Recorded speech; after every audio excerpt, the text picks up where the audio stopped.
Hi, Donna Knox with Articles of a Domestic Goddess again. I'm going to show you how to do the Solomon's knot stitch, or the lover's knot. I'm going to show you how to do a small swatch today, but you should be able to use this this line of thinking, this swatch, to create larger projects. You would only need to have a multiple of 3 plus 1 in your first row of single crochet. So I have 7 single crochet here, which is a multiple of 3, which is 6 plus 1, 7.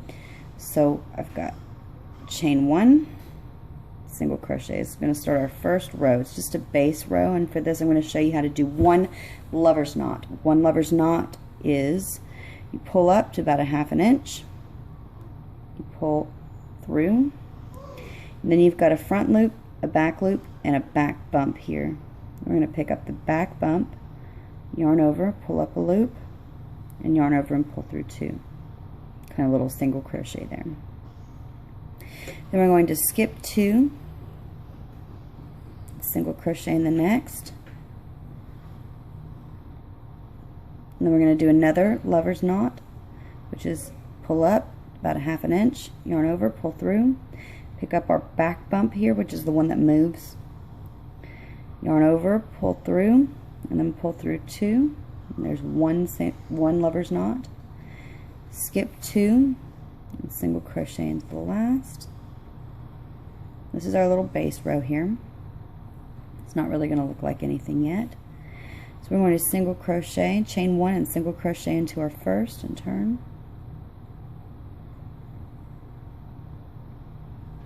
So for this first row past the original base row, we're going to do 2 knots. Every row past the base row is going to have 2 knots. So we're going to do 1 knot,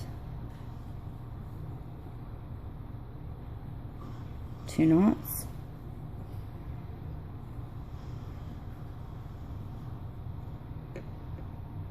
and our new first stitch in this row is going to become the single crochet in between these 2 knots. And I'll show you why. You're going to go into the next single crochet here, whatever that next single crochet is, and that's going to give you some height there. You would work across your row using 2 knots going into the next, all the way across. So let's do 2 knots. And we're already at our last because we've only got 2 multiples of 3 here. And we're going to go into the last.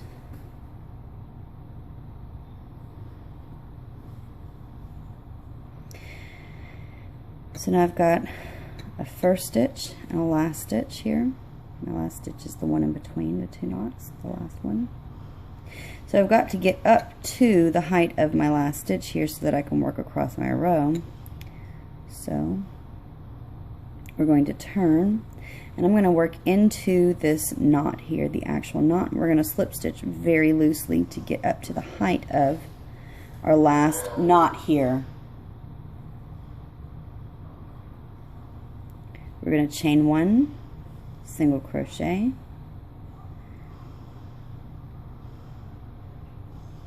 and then I'm going to do 2 knots across the row.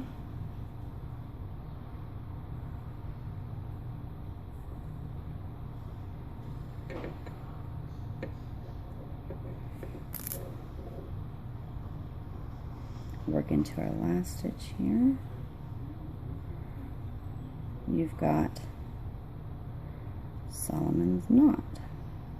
I could do another one for you. I'm going to chain 1, single crochet. Got to have some height here, so we're going to do 2 first stitch in the row.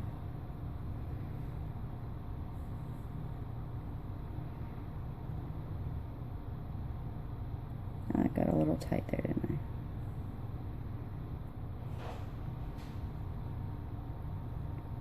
I? Our first stitch is the single crochet in between the 2 knots here. Go into the next single crochet, whatever that may be. do 2 knots again,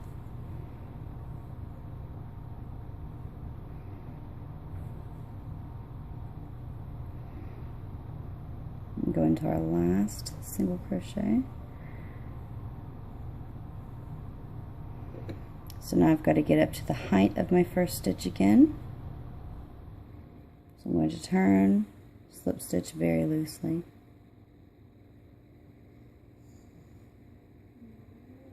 So that I'm at my first stitch. Chain 1, single crochet, 2 knots.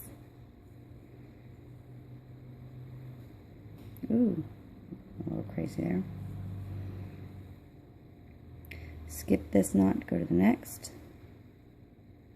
You're basically going to repeat the last 2 rows until oblivion, or until it's as long as you want it to be. And that's it. You should be able to utilize this to make larger projects. If you feel like you can't, I'm going to be making some projects, some patterns for shawls and scarves and things like that, so that you don't have to actually do the math. If you want to try to make something on your own, I can try to help you, so I'm always available to help, so you can always just message me. That's the Solomon's Knot stitch. I hope that you enjoyed and that you learned something today. And thanks for tuning in. Check out my Ravelry and my Facebook. Thanks so much.